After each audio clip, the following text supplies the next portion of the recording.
नमस्कार, भारत 24 में आपका स्वागत। मैं हूं महिमा सिंह कंवर। वक्त हो चला है राजपथ का, और राजपथ में आज हम बात करेंगे उत्तर प्रदेश की गालीबाज पुलिस की, जो अपने ही दरोगा और सिपाही को जमकर गालियां दे रही है। इसके अलावा आपको लखनऊ की खबर भी हम दिखाएंगे, जहां पर एक बार फिर से हिंदू लड़की को मुस्लिम लड़के ने अपने जाल में फंसाकर उसकी जिंदगी को जहन्नुम कर दिया। वहीं पर द केरल स्टोरी पर धीरेन्द्र शास्त्री का भड़काऊ बयान भी हम आपको सुनाएंगे, टिप्पणी आपको सुनाएंगे। तो टाइट जीन्स पर असम के सीएम का नया फरमान भी इस बुलेटिन में हम आपको सुनाएंगे।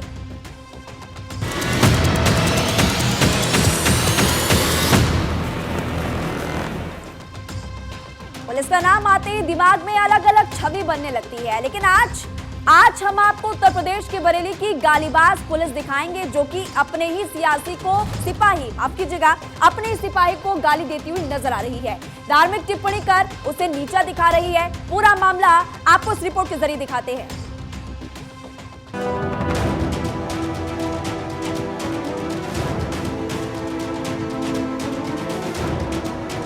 आपका जिला बदल दूंगा, ध्यान रखना। एक ही रिपोर्ट पे तो उड़ना शुरू कर देता। क्षेत्र में नौकरी कर रहा हूँ, ज्यादा सिर खारा दिखा है ना घर घर जाके। सुना आपने, ये भाषा गली के किसी लफंगे की नहीं है, ना ही ये भाषा किसी मवाली या मोहल्ले के गुंडे की है, बल्कि उत्तर प्रदेश की कानून व्यवस्था संभालने वाले एक पुलिस अधिकारी की है। आपका जिला बदल दूंगा, ध्यान रखना। एक ही रिपोर्ट पे तो उड़ना शुरू कर देता। क्षेत्र में नौकरी कर रहा हूँ, ज्यादा सिर खारा दिखा है ना घर घर जाके। सबसे पहले इस बेशर्म, बेहया और बेगैरत इंस्पेक्टर का आपसे परिचय करा देते हैं, जिसने उत्तर प्रदेश की कानून व्यवस्था के माथे पर अभद्रता की मोहर ठोक दी है। नाम अश्विनी कुमार, पद इंस्पेक्टर, थाना बिथरी चैनपुर, जिला बरेली, उत्तर प्रदेश। गर्मी के गर्म तापमान में इंस्पेक्टर अश्विनी कुमार कानून का सम्मान भूल गए, गालियों, बदतमीजी और बेशर्मी में बहते चले गए। इंस्पेक्टर अश्विनी कुमार की बेशर्मी और गालियों पर पकड़ देखकर गली के गालीबाज खुद पर शर्मिंदा हो रहे हैं। कहाँ हो भाई तुम? जैन साहब मनपुरिया गए थे साहब, दरोगा जी के साथ में। वो टीपी नगर चौकी से साहब सिपाही लेकर गए थे, तो दरोगा जी तो चौकी की तरफ को चले गए थे, हम साहब कुएं डांडे की तरफ को आ रहे थे साहब। कौन से दरोगा जी चले गए थे? राम नरेश दरोगा जी साथ में लेकर गए थे साहब, मनपुरिया। जब मैंने मैसेज डाल रखा, कप्तान साहब का आदेश है 7 बजे से चेकिंग होगी, तो यहाँ तुम घूम रहे हो मैं बाइक पे? साहब दरोगा जी ने बुलाया था, मैं नरियावल से लेके गए साहब अपने साथ में। पहले उन्होंने साहब भिंडोलिया। कहाँ है दरोगा तुम्हारा? वो दरोगा है तुम्हारे हैं? फिर तू कान लगला, अभी तो तेरा हल्का बदला। आपका जिला बदल दूंगा, ध्यान रखना। एक ही रिपोर्ट पे अगले महीने जो 2 नॉम जाएंगे ना, और ये वो सुमत तेरा ही भेजूंगा मैं। तेरा दिमाग ज्यादा दुरुस्त हो गया ना, तो उड़ना शुरू कर देता होने की वजह से। क्षेत्र में नौकरी कर रहा हूँ, ज्यादा सिर खारा दिखा है ना घर घर जाके। कहते हैं धर्म का नशा जब चढ़ता है तो इंसान नहीं रहता। कानून की हिफाजत की कसम खाने वाली वर्दी बेहया हो जाती है। अश्विनी कुमार की गालियों की रफ्तार के आगे देश बुलेट ट्रेन की रफ्तार तक भूल गया। कहाँ हो भाई तुम? जैन साहब मनपुरिया गए थे साहब, दरोगा जी के साथ में। वो टीपी नगर चौकी से साहब सिपाही लेकर गए थे, तो दरोगा जी तो चौकी की तरफ को चले गए थे, हम साहब कुएं डांडे की तरफ को आ रहे थे साहब। कौन से दरोगा जी चले गए थे? राम नरेश दरोगा जी साथ में लेकर गए थे साहब, मनपुरिया। जब मैंने मैसेज डाल रखा, कप्तान साहब का आदेश है 7 बजे से चेकिंग होगी, तो यहाँ तुम घूम रहे हो मैं बाइक पे? साहब दरोगा जी ने बुलाया था, मैं नरियावल से लेके गए साहब अपने साथ में। पहले उन्होंने साहब भिंडोलिया।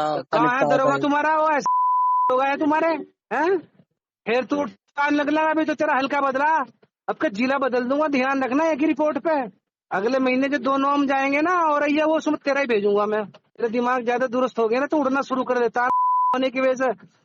क्षेत्र में नौकरी कर रहा हूँ, ज्यादा सिर खारा दिखा है ना घर घर जाके।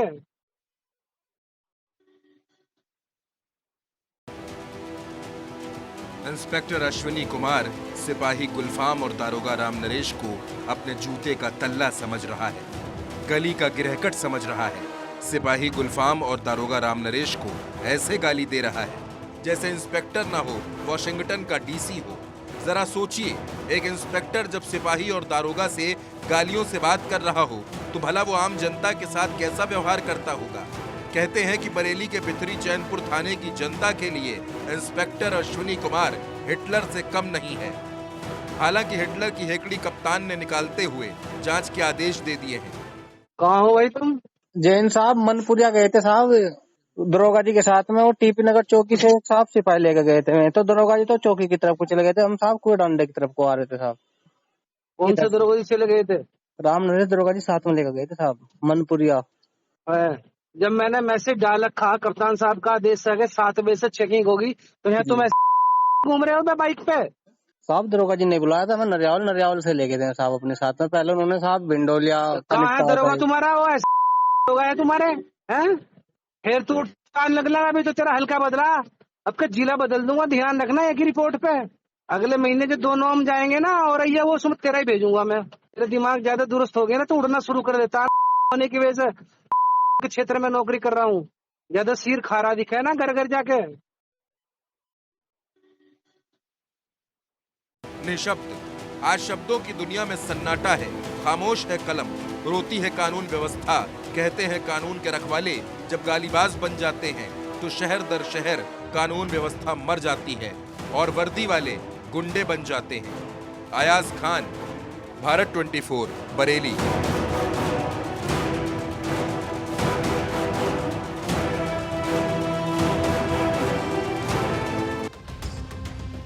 और अब खबर लखनऊ से। लखनऊ में एक चौंकाने वाला मामला सामने आया, जहां पर एक हिंदू लड़की को मुस्लिम लड़के ने प्रेम जाल में फंसाया, फिर उसके साथ जिस्मानी रिश्ते बनाए, उसके बाद धर्मांतरण का दबाव बनाना शुरू कर दिया। और लड़की ने जब इनकार कर दिया तो उसको मुंबई ले जाकर बेचने की कोशिश की गई थी, लेकिन पुलिस ने पूरे प्लान को मुस्तैदी से फेल कर दिया। आरोपियों को गिरफ्तार करके फिलहाल जेल भेज दिया गया है। रिपोर्ट आप देखिए।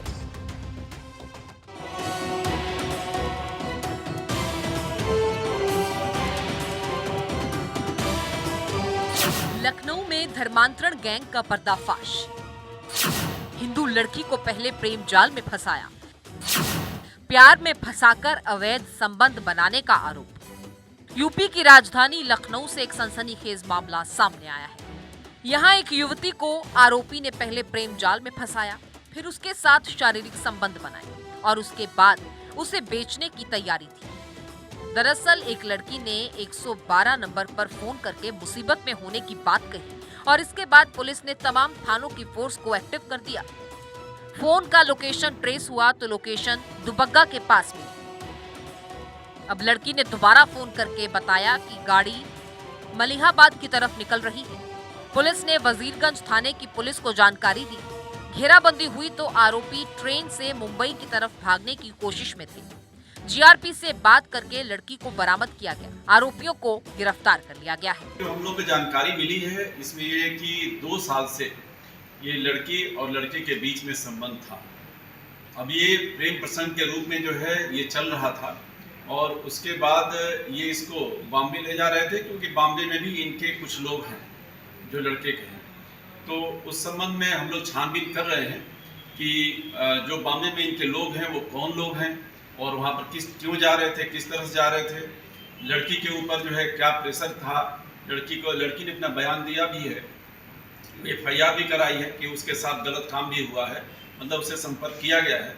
तो हमने 376 धारा में जो है और 365, 368 धारा और 376 में जो अभियोग पंजीकृत कर लिया है और गिरफ्तार कर लिया गया है। तो धर्मांतरण और ह्यूमन ट्रैफिकिंग का सनसनीखेज मामला। धर्मांतरण के बाद युवती को बेचने का आरोप। आरोपी लड़की को लेकर मुंबई ले जाने की फिराक में थे। पिता और भाइयों के साथ मिलकर गैंग चलाता था आमिर। लड़कियों की खरीदो फरोख्त का काला खेल खुला। आमिर ने हिंदू युवती को प्रेम जाल में फंसाया। अवैध संबंध बनाने के बाद धर्म परिवर्तन का दबाव बनाया। लड़की ने मना किया तो बेचने का प्लान बनाया। ऑपरेशन कामयाब बनाने के लिए 125 पुलिस जवान शामिल रहे। सोशल मीडिया के जरिए लड़कियों को फंसाते थे। जाबिर, नादिर, वहाब और आमिर गिरफ्तार किए गए। एक आरोपी की तलाश जारी है। चारों पर अलग अलग धाराओं में केस दर्ज है। तो ये मामला लखनऊ के ठाकुरगंज इलाके से जुड़ा है, जहां रहीमाबाद की रहने वाली हिंदू लड़की को आमिर ने अपने झूठे प्रेम जाल में फंसाया। जाबिर और उसका बेटा आमिर ठाकुरगंज के रहने वाले हैं, जबकि नादिर और वहाब उन्नाव के रहने वाले हैं। यहाँ जब घेराबंदी की गई तो ये ट्रेन से बैठ करके और भागने लगे, मुंबई वाली ट्रेन से।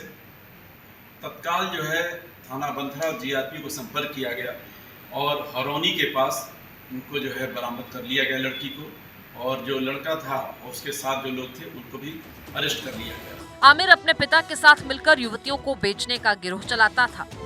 ग्रामीण इलाकों की युवतियों को प्रेम जाल में फंसाकर घुमाने के लिए मुंबई ले जाता था। युवतियों का सौदा पहले से ही तय होता था और वहां कुछ दिन रखने के बाद युवतियों को खरीदने वाले को सौंप दिया जाता था। बहरहाल पुलिस ने पीड़िता की तहरीर पर केस दर्ज कर लिया है और आरोपियों को जेल भेज दिया गया। Bureau report, Bharat 24।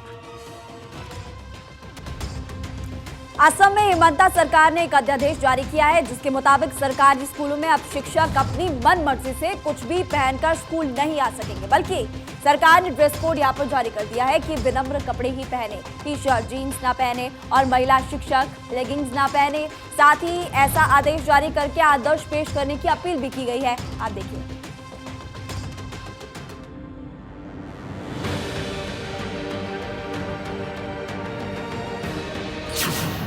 फिक्स होगा ड्रेस कोड, सुधरेगा शिक्षा का एपिसोड। कपड़े ना हो टाइट, फैसला कितना राइट। शिक्षक नहीं पहनेंगे जीन्स, पढ़ाई हो जाएगी ठीक। महिला शिक्षक बनाएं लेगिंग्स से दूरी, फैशन नहीं एजुकेशन जरूरी। असम की हिमंता सरकार चाहती है कि राज्य के स्कूलों के शिक्षक पूरे देश के लिए आदर्श बने। वो कैसे आदर्श बनेंगे, इसके लिए मुख्यमंत्री महोदय एक फॉर्मूला लेकर आए हैं। हिमंता के फैसलों का अगला एपिसोड है प्लान ड्रेस कोड। जी हां, असम के सरकारी स्कूलों में अब महिला और पुरुष दोनों ही शिक्षकों को आदर्श ड्रेस कोड को फॉलो करना होगा। ड्रेस कोड के मुताबिक टीचर्स जीन्स नहीं पहनेंगे, महिला टीचर्स लेगिंग्स नहीं पहनेंगी। शिक्षकों से कहा गया है कि कपड़े ऐसे पहने जो आकर्षक न लगे। कैजुअल और पार्टी वियर कपड़ों से परहेज करें, टी शर्ट जीन्स लेगिंग्स न पहने। इसके लिए आदेश भी जारी किया गया है। Government teachers, can you explain us whatever the decision is? Actually, Government of Assam is going to introduce a school rule book for all our government schools, which is having very broader things, how the school is to be managed, how the classes are to be conducted. And this school rule book contains one section, one point, that the teachers should be dressed decently, properly, and they should have formal dress. They should wear formal dress. For students, we have uniform, so teachers should also wear formal dress and come to the school. Formal shirt pant जो कि स्वीकृत परिधान है। महिला शिक्षकों को salwar suit mekhela चादर पहनना चाहिए। महिला शिक्षकों को टी शर्ट जीन्स लेगिंग नहीं पहनने चाहिए। वहीं इसी अधिसूचना में कहा गया है कि पुरुष और महिला दोनों शिक्षकों को सौम्य रंग के और विनम्र कपड़े पहनने चाहिए, न कि पार्टी वाले कपड़े। इसे लेकर एआईयूडीएफ के विधायक रफीकुल इस्लाम का क्या कहना है, वो भी सुन लीजिए। आसाम सरकार की तरफ से, एजुकेशन डिपार्टमेंट की तरफ से एक सर्कुलर जारी किया गया है कि टीचर जो है वो फॉर्मल ड्रेस पे स्कूल जाए। मतलब उसमें क्या है कि टी शर्ट या जीन्स पैंट या जो टीचरेस है, लेडी टीचर है, वो लेगिंग्स या इस तरह की जो स्कर्ट वगैरह जो फॉर्मल ड्रेस नहीं है वो उसको नहीं पहनना है। ड्रेस तो अपनी चीज़ है, लोग तो अपना इख्तियार होता है कि कौन क्या पहनेगा, कौन क्या खाएगा। लेकिन स्कूल टीचर का फॉर्मल ड्रेस में होना ये अच्छी बात है। मेरा पर्सनल ओपिनियन ये है। इस अधिसूचना में कहा गया है कि अक्सर देखा गया है कि कुछ शिक्षकों को अपने पसंदीदा कपड़े पहनने की आदत होती है। कभी कभी ये सार्वजनिक तौर पर मंजूर नहीं होते। इस अधिसूचना में आगे कहा गया है कि शिक्षकों से शालीनता का उदाहरण हमेशा पेश होना चाहिए। Bureau report, Bharat 24।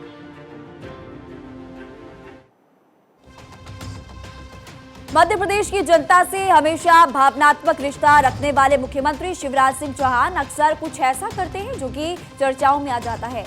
मध्य प्रदेश पहला राज्य बन गया है जो कि बुजुर्गों को हवाई जहाज से तीर्थ यात्रा करा रहा है। शिवराज सिंह चौहान ने राजा भोज एयरपोर्ट पर आयोजित एक कार्यक्रम में 32 बुजुर्ग तीर्थ यात्रियों को विमान से प्रयागराज रवाना किया। मध्य प्रदेश में बुजुर्ग यात्रियों को मुफ्त में तीर्थ यात्रा कराई जा रही है। रवानगी से पहले सीएम शिवराज ने बुजुर्ग तीर्थ यात्रियों को शॉल श्रीफल भेंट कर उनका सम्मान किया है और इस यात्रा में 24 पुरुष 8 महिला यात्रियों को प्रयागराज की तीर्थ यात्रा पर भेजा गया। तस्वीरें लगातार हम आपको दिखा रहे।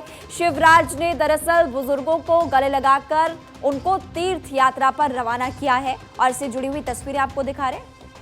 बुजुर्गों को गले लगाया और साथ ही आप देखिए प्रयागराज की यात्रा के लिए रवाना किया। आज का दिन अद्भुत दिन है। हमारे बुजुर्ग, जिनको मैं माता पिता ही मानता हूं, आज तीर्थ यात्रा पर हवाई जहाज से यहां से रवाना हो रहे हैं। एक संकल्प आज पूरा हुआ है, एक सपना आज साकार हुआ है। भारतीय जनता पार्टी की सरकार ने हमारी टीम में मिलकर ये तय किया कि अपने बुजुर्गों को हम हवाई जहाज से भी तीर्थ यात्रा करवाएंगे। असम में हिमंता सरकार ने फर्टिलाइजर जिहाद के खिलाफ जंग छेड़ने की तैयारी कर ली है। लोग ये जानना चाहते हैं कि आखिर ये फर्टिलाइजर जिहाद क्या है, ये असम में कैसे है। दरअसल केमिकल फर्टिलाइजर वाली खेती को रोकने और प्राकृतिक खेती को बढ़ावा देने के लिए सरकार ने अपनी कोशिशें तेज कर दी है।